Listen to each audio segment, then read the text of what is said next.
ini sekedar untuk tambahan aja teman-teman, bahwa ilmu menangguh itu memang ilmu yang sulit ya. Makanya ilmu tangguh itu mesti ada disertai estimasi. Kita pun tidak berani memastikan estimasi, tapi estimasi ya yang paling mendekati ke arah zamannya. Jadi punya landasan-landasan, bukan asal kita menentukan. Hal yang harus kita ketahui untuk ilmu menangguh berdasarkan keris yang kita pegang. Nah, timbul pertanyaan, kalau dapur keris itu cuma brojol, karena brojol cuma pijetan, tidak ada lain. Berarti kita harus condong ke arah mana?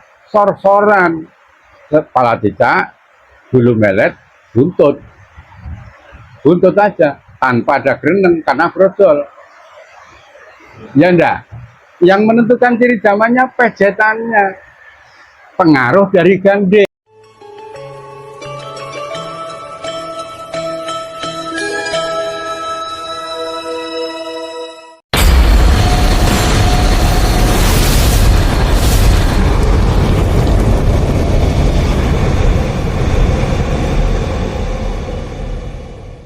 Itu yang lebih dalam, kita harus mulai belajar bisa menentukan ciri-ciri besi di era zaman tersebut, ciri-ciri rician di zaman era tersebut, atau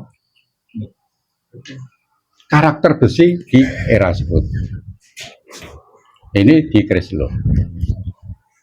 Setelah menginjak bilah, kita akan menginjak di pangkal bilah.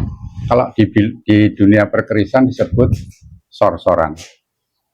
Kita mulai dari kembang kacang. Bentuk kembang kacang itu bermacam-macam. Ada yang gulomilir, ada yang pogok, ada yang segala macam. Itu juga menentukan ciri zaman.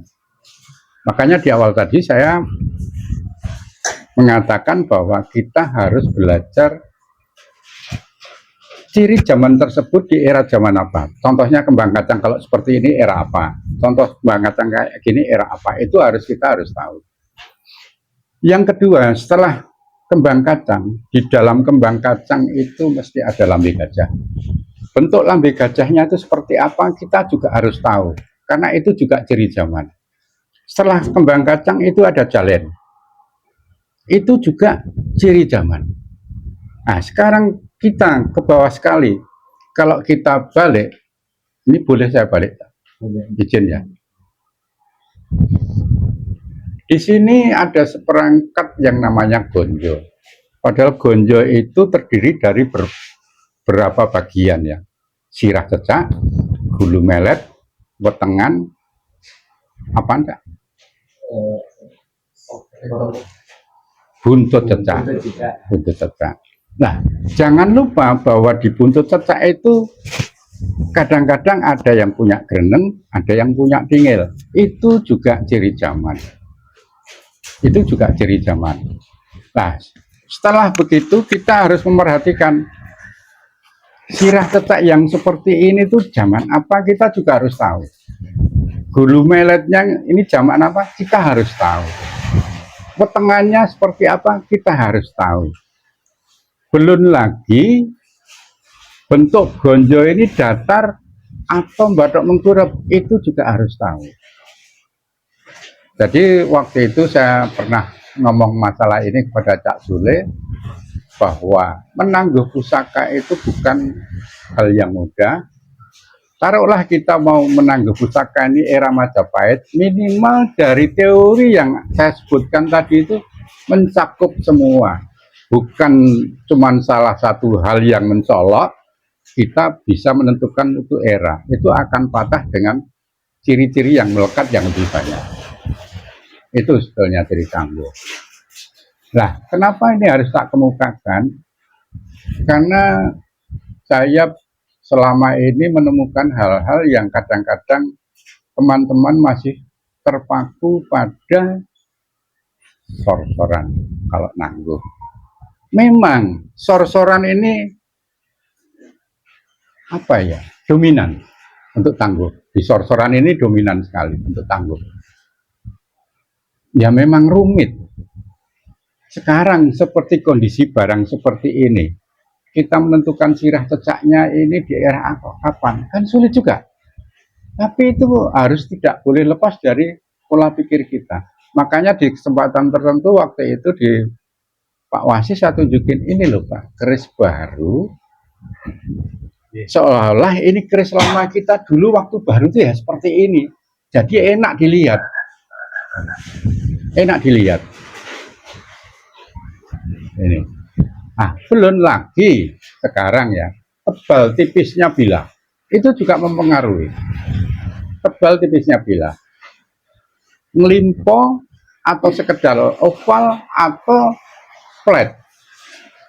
Sebetulnya yang namanya sebilah pusaka itu tidak ada pusaka itu yang flat, pasti oval. Cuman ovalnya itu seberapa besar munculnya itu yang harus kita cermatin juga. Tidak ada flat. Nah, terus rata-rata yang kadang-kadang apa? Kita agak bingung itu justru di ujung bilah. Karena ujung bilah itu rata-rata yang paling dominan kena korosi. Sehingga kita nggak bisa langsung menyimpulkan, oh ini bentuknya runcing, oh ini bentuk tumor, atau ini buang, kan tidak sih bisa serta-merta. Pikiran kita dituntut harus melayang jauh ke era zaman dulu, oh bentuk awalnya seperti ini. Kita harus bisa juga memahami tentang hal itu. Itu memang karena dulu saya kesempatannya juga kecil dan itu dibutuhkan waktu singkat. Waktu itu saya membabarkan menangguh sebuah pusaka itu intinya di sor-soran. Intinya di sor-soran. Letaknya di sini. Nah, lebih lanjut, kalau panjenengan mau menangguh sebilah pusaka, harus banyak melihat pusaka yang sudah ada. Karena nanti menentukannya itu agak kita bingung. Ini besi era kapan ya? Ini sulak besi era kapan ya? Ini seloroknya keluar seperti ini, menentukan era kapan ya? Belum patrap pamor yang dibilah. Seperti contoh, rata-rata keris Pajajaran pamornya cuma menempel di bilah. Sebagai contoh. Majapahit rata-rata besinya agak menyatu dengan bilah. Bahkan kalau pamor itu sudah hilang, mengelupas, serat-serat tancapan pamor itu masih tersisa. Ini salah satu contoh saja. Nah, dengan penjelasan saya yang secara singkat ini, mudah-mudahan ini menjadi tambahan buat kita untuk menangguh sebilah pusaka. Tapi jangan lupa juga bahwa pusaka ini kadang-kadang bisa tilar tangguh. Karena buku-buku yang ada itu merujuk pada pusaka-pusaka yang dibuat oleh empu-empu terkenal di masanya. Nah, sekarang mencikapi soal itu, melihat pusaka-pusaka yang bukan buatan empu terkenal di masanya, seperti apa kita mencikapi? Paling tidak mendekati, paling tidak secara bentuk, paling tidak mendekati secara pamor, ya kan? Dan seterusnya dan seterusnya. Nah, ini memang tugas berat kita untuk namanya menangguh. Makanya di awal tadi saya sebutkan, sebetulnya ilmu tangguh itu ilmu yang paling belakang di dunia perkerisan. Yang di belakang. Kenapa saya bilang seperti itu? Nah, sekarang mau menentukan ini tangguh Mataram, Mojopahit apakah? Kalau kita baru melihat kepala cicaknya aja, kalau kita tanpa melewati proses pembelajaran yang harus dilakukan, tidak bisa menentukan ini kepala cicak yang bagaimana, lehernya yang bagaimana, perutnya yang bagaimana. Belum lagi lebar gonjo. Memang ada ciri-ciri khusus lebar gonjo menentukan tangguh, tapi itu tidak mutlak. Tetap harus diikuti dengan jenis besinya, jenis pamornya, bahkan sampai bentuknya. Seperti contoh, keris PB. rata-rata mesti godong pohong. Itu salah satu cirinya, tapi itu tidak mutlak. Masih kita harus pertimbangkan yang lain-lainnya. Unsurnya masuk enggak? Kalau yang masuk cuma godong pohongnya, belum tentu itu PB. Belum tentu. Apalagi ditambah keausan. Nah sekarang, kenapa bilah keris itu bisa berbentuk godong pohong? Itu sebetulnya terletak di sini, Mas. Teman-teman sekalian, terletak di panjang gonjo. Sehingga di angkatan wadidang ini akan lebih ramping daripada di darah perut di sini. Coba sekarang kita berkelana jauh. Kalau panjang gonjo ini lebih pendek, wadidangnya seolah perutnya tidak akan kelihatan godong pohong, samar-samar. Itu karena tercipta oleh korosi. Akan lebih mudah orang menangguh itu kalau gonjonya masih utuh penuh sampai panjangnya.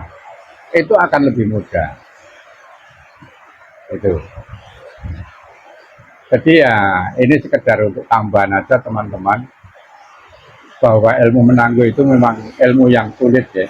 Makanya ilmu tangguh itu mesti ada disertai estimasi. Kita pun tidak berani memastikan estimasi. Tapi estimasi ya yang paling mendekati ke arah zamannya. Jadi punya landasan-landasan, bukan asal kita menentukan, asal kita ngawur, kan tidak bisa soal itu. Apalagi sekarang dengan sesuai perkembangan keilmuan tentang pusaka, yang di era saya dulu belum ada tangguh yang seperti itu, sekarang bermunculan. Seperti yang contohnya Tangguh Mageti. Ini sampai sekarang rancu. Karena Mageti itu sampai sekarang masih diproduksi. Nah sekarang, ini Tangguh Mageti. Betul yang buat Mageti. Tapi eranya, boleh dibilang kamardikan, ada yang tidak mau, ada yang tidak mau disebut ini kamardikan. Dia kekeh ini Mageti, betul. Yang dipertanyakan eranya kapan. Bahkan di beberapa tahun yang lalu sempat heboh Mageti itu. Banyak orang yang mencari Tangguh Mageti. Karena apa? Barangnya banyak yang masih utuh. Dia lupa bahwa Mageti itu diproduksi sampai sekarang ini. Ya, kalau saya mau bilang apa ya, nanti kurang baik. Nah, yang saya kemukakan itu, paling tidak untuk anggota Bathari Taji itu memahami hal-hal yang seperti itu. Kalau boleh berkata jujur, kalau menurut pribadi saya, ya boleh Mageti. Kalau saya bilang ya, ini buatan kemarin ya kamardikan maksud saya. Bukan di era zamannya. Dan sekarang kalau kita merunut sejarah, Mageti itu sebetulnya sebuah apa dong? Kabupaten kan? Kabupaten. Oh, berapa Pak? Di eranya ini jadi rancu kadang-kadang. Jadi rancu. Nah, saya cuma bisa memberikan sedikit itu masalah ilmu tangguh. Ini khususnya untuk keris lo. Seperti tadi ada pertanyaan Pak Wasis, Tangguh Tundung Madiun. Itu sebetulnya ada ciri mencolok di Tangguh Madiun itu. Ciri mencolok sekali. Karena apa? Yang namanya Tundung Madiun itu empunya itu baru suasana hatinya itu kacau. Karena ditundung. Sehingga pembuatan keris itu tidak bisa seperti dulu kala dia sebelum ditundung, tapi karena kekacauan hatinya itu malah bisa kita untuk mempermudah, oh ini tundung Madiun, karena ada ciri khasnya betul, ada ciri khasnya betul.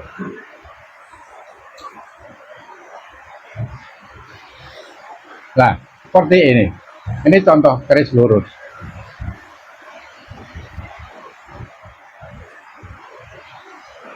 ini bentuk bilahnya.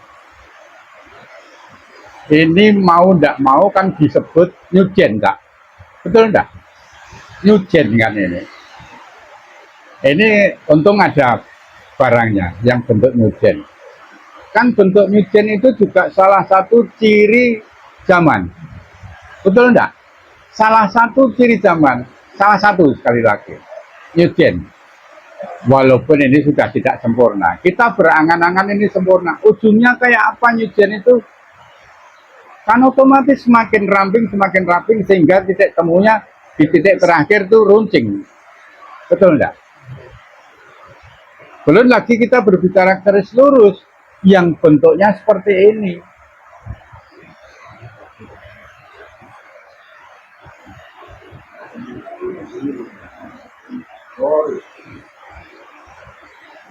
Nah, sekarang ke gandek. Gandek itu ada yang panjang, ada yang pendek. Nah, sekarang timbul pertanyaan dari saya. Kalau gandek panjang dan gandek pendek mempengaruhi pijitan enggak? Pengaruhi. Itu ciri zaman juga. Itu ciri zaman juga. Gandek pendek dan gandek panjang. Belum kalau ini ada tikel alis. Tikel alis macam-macam enggak? Ada yang juga, ada yang kadang nerjang, hampir nerjang gandek, dan lain sebagainya. Belum lagi nanti kalau ada sogokan, sogokannya itu dalam, atau dangkal, atau dalam tapi buang ke dalam. Itu juga ciri zaman.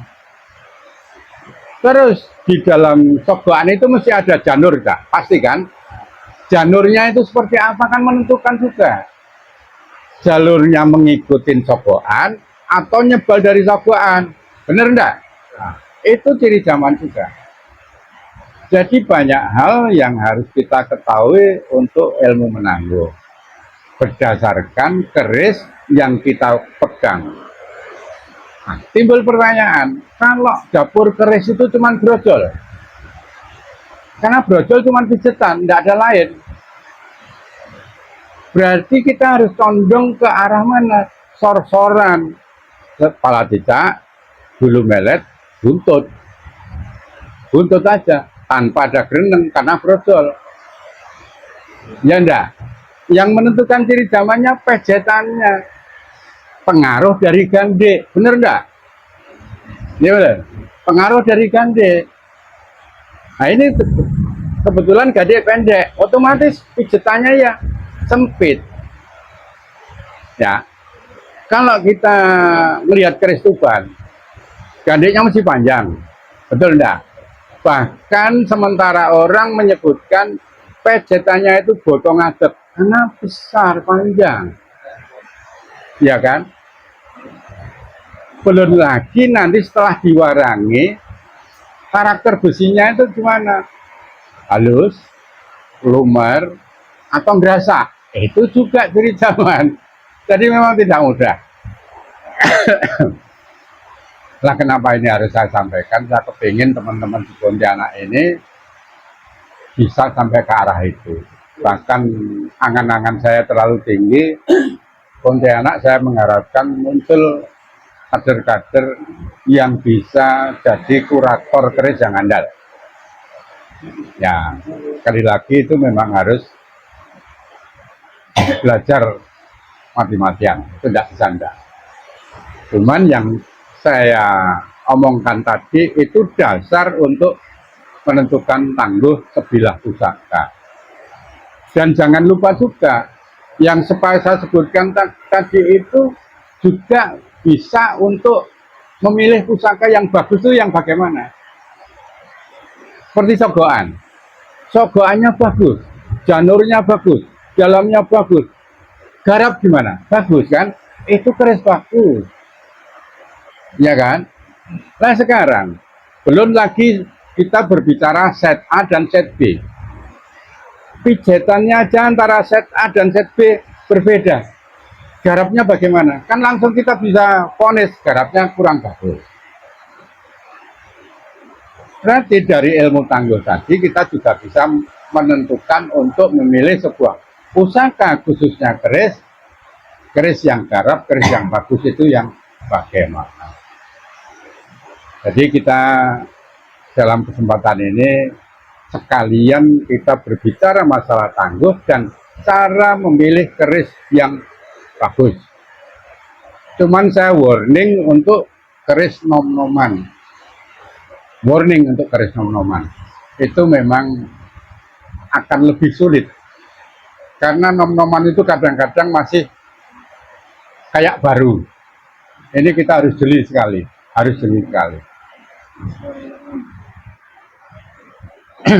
Terus di buku-buku yang tertera ini, apalagi di buku-buku keris yang satu tebel itu, yang ensiklopedi itu, rata-rata yang dikemukakan itu keris buatan empu Kesohor, empu terkenal. Salah satunya empu Ki Suko Anom, Ki Wareh Anom, yang akhirnya punya kelenggan Pangeran Sendang. Itu di era Sultan Agung, sampai di era Sultan Agung.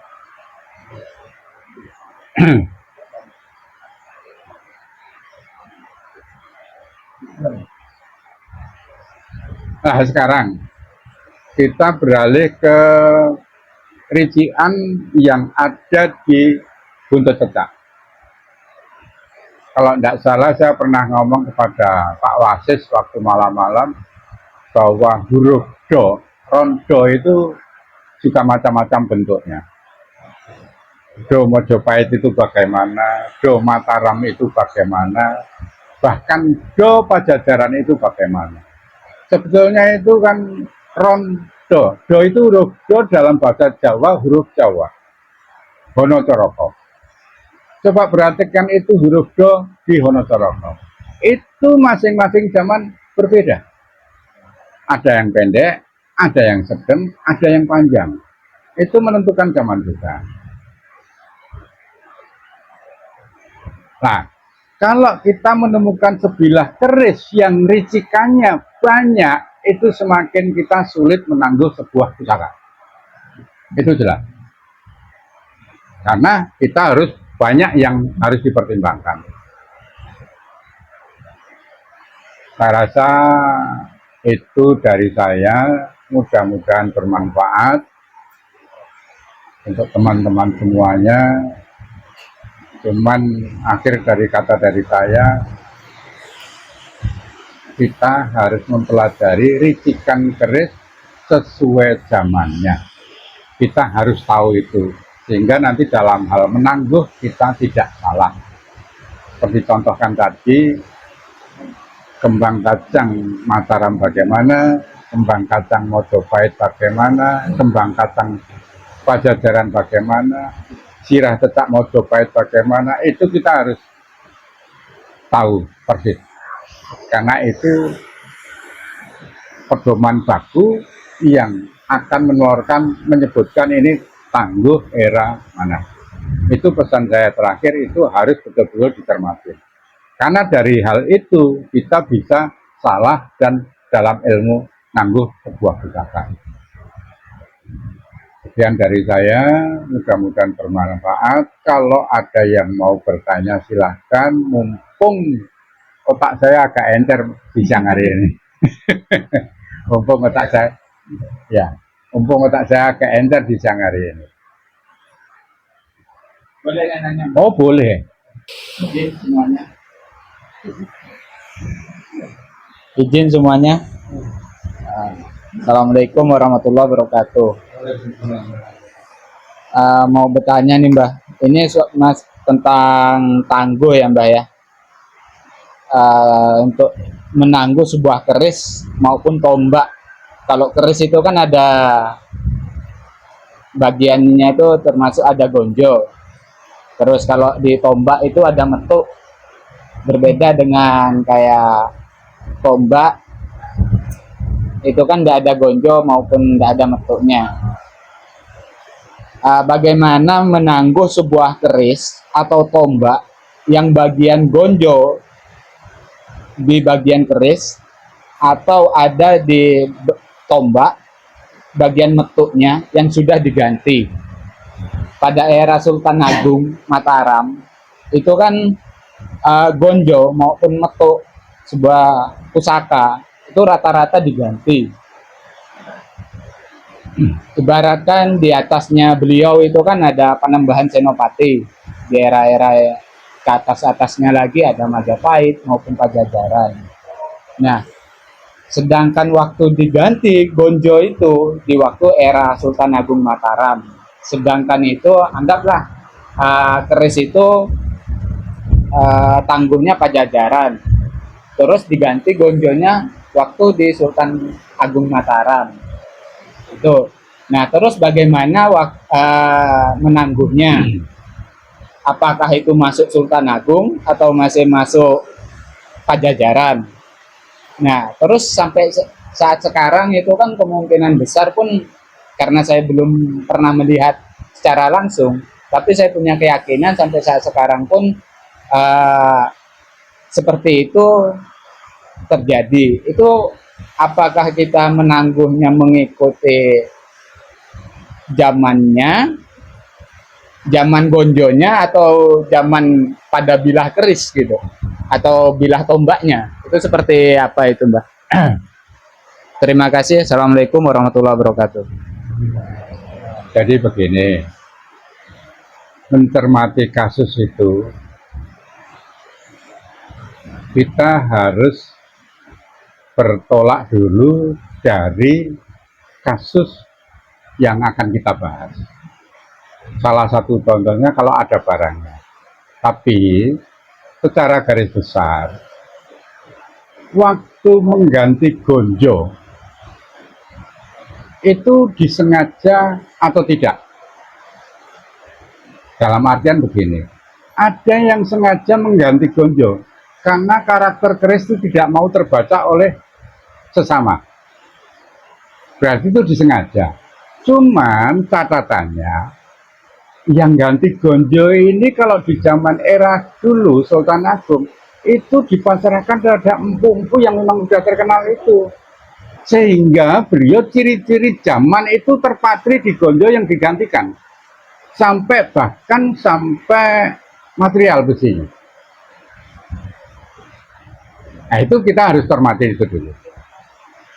Lain halnya, gonjonya sudah hilang, kita berusaha mengganti dengan, apalagi di saat sekarang ini, siapa yang mengganti? Itu nanti akan kelihatan ini gonjo gantian atau sengaja diganti, rusak atau memang yang gonjo yang utuh tadi disembunyikan, diganti gonjo baru. Istilahnya kalau di era Mataram Sultan Agung, gonjo wulung itu tanpa pamor itu. Nah, ini banyak yang disalahgunakan oleh, ya mohon maaf, di kalangan kita sendiri. Gonjonya sudah hilang, diganti gonjo wulung untuk menyembunyikan identitas bahwa gonjo ini sebetulnya rusak dulu. Ya kan? Nah, kita harus jeli sampai ke arah itu. Yang harus kita cermatin dulu ini kasusnya itu. Ini sengaja diganti atau memang ini gonjo sudah hilang diganti baru? Lah, penggantinya siapa? Nah, sekarang kalau penggantinya, taruhlah kira Sultan Agung, empunya Warehanom, Ki Supanom, Kinom. Seorang raja menitahkan pada Kinom, tolong ini buatkan gonjo baru, karena biar bilah pusaka saya ini tidak terdeteksi atau terbaca oleh sesamanya. Sekarang, Kinom berusaha mengganti gonjo ini kan sesempurna mungkin. Bahkan kita ini susulan apa enggak ya? Sampai enggak tahu kita. Ini memang gonjo wulung tapi kok asli ya? Ah, coba. Sampai segitunya. Berarti apa? Tergantung penggantinya itu siapa gitu. Kalau zaman sekarang rata-rata perajin. Bahkan sudah muncul di FB itu namanya siapa itu. Lah, bahan yang rusak-rusak diambilkannya. Belum proporsi yang harus Sultan Agungan bagaimana, ya enggak tahu. Sebetulnya bagi penangguh-penangguh yang sudah paling tidak menguasai ilmu itu 75%, langsung bisa ini gonjonya palsu. Buat tidak pas untuk bilahnya yang ke atas. Karena tidak masuk semua dari bahan. Yang rata-rata muncul penampakan dari bahan. Kok beda warna besinya dengan bilahnya ya? Pasti kan? Itu baru ke arah situ aja.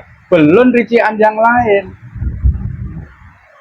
Kalau menurut rician ini bukan Sultan Agung, tapi bilahnya kalau Sultan Agung. Nah, perlu diwaspadai. Kita harus cermatin ini gonjo betul-betul disusulkan atau memang sengaja diganti, bukan diganti karena rusak. Itu untuk pusaka keris. Nah, sekarang untuk pusaka tombak. Tadi saya membabar masalah itu adalah pusaka keris, dalam keris.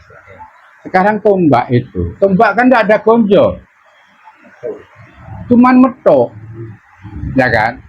Bahkan Cak Zule pernah dengar enggak bahwa ada metuk copotan dan metuk paten yang enggak bisa dicopot. Bener enggak? Nah, di sini muncul di era kapan itu? Nah, dari bentuk metuk itu sudah teridentifikasi zaman. Dari bentuk metuk. Tapi jangan lupa, saya ngomong tadi, bukan sekedar di metuk ini yang harus harga mati, tapi bilahnya juga harus dilihat, tatanan pamornya juga harus dilihat, bentuk bilahnya bagaimana harus tetap dilihat. Karena bilah-bilah dalam hal ini tombak atau di dalam bahasa kerennya yang agak tinggi waos, kalau ini kan duung, itu ada ciri-ciri sendiri. Cuman di catatan terakhir itu menyebutkan bahwa menangguh tombak itu akan lebih mudah daripada menangguh sebilah pusaka khususnya keris. Karena ciri-cirinya tidak begitu banyak. Nah, coba sekarang perhatikan. Di antara teman-teman kita ini pernah menemukan tombak yang cara bagus, besi bagus, dan lain sebagainya. Jarang sekali daripada bilah keris. Kenapa? Tombak itu masih agak fungsional. Rata-rata tombak dibikin kekal karena berfungsi. Kalau ini kan tidak. Ya, ini tidak. Jadi ablon lagi melebar anti pedang lah. Pedang itu juga sama.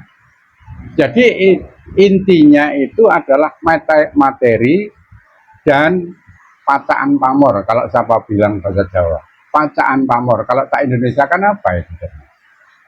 Perap-perapan pamor dibilah. Itu. Nah, terus lebih lanjut lagi ada tambahan sedikit dari saya. Orang-orang zaman dulu itu memilih sebuah pusaka itu ada pedoman-pedomannya. Ya. Besi nggawa watek. Pamor wis ngarani. Dapur njumbuhke karep.